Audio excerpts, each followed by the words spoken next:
বন্ধুরা খেতে বসছি।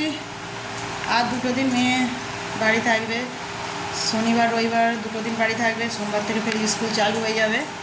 তো ভাত খাবো।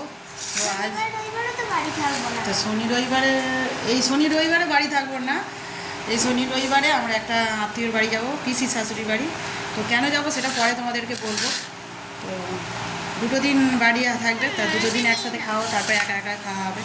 আর এদিকে দেখো মেয়েকে সবজি দিয়েছি, কিছুই খাবে না, বলছে সব তুলে নাও। কী করবো, না খেলে আর কি, জোর করে তো খাওয়াতে পারি না। কুমড়ো হয়, কুমড়ো অল্প করে খাও, কুমড়ো ভাতে অল্প করে খাও, অল্প করে খাও।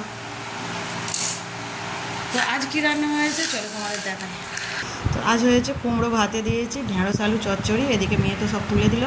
আর দেখো চিচিং ভাজা হয়েছে, আর ঘরের ডাল ভাঙানো, কড়াই ভাঙানো ডাল, মুগ ডাল করেছি, আমের চাটনি। তো আজ দুপুরের মেনু এই বন্ধুরা।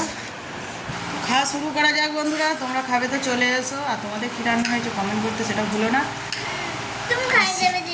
না, ঢেঁড়স দিয়ে খাই দিচ্ছি, খেয়ে নাও।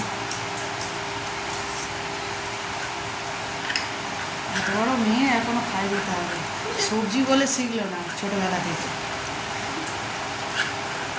দেখতে পাচ্ছ বন্ধুরা, এত বড় মেয়ের আবদার দেখো।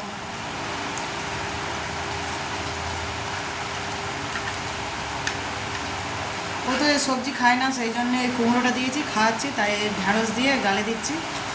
আর ডাল দিয়ে আগে তোমার ঢেঁড়স খেতে পছন্দ করে, কিন্তু ঢেঁড়স ভাজা খায় না, অল্প অল্প খায়। কিন্তু ঢেঁড়স চচ্চড়ি, ঢেঁড়স ঝোলের তরকারি মাছ দিয়ে। বন্ধুরা কথা শুনলে সে তোমার। তো করার পরের কথা হচ্ছে বন্ধুরা, টাটা, খেয়ে নিই।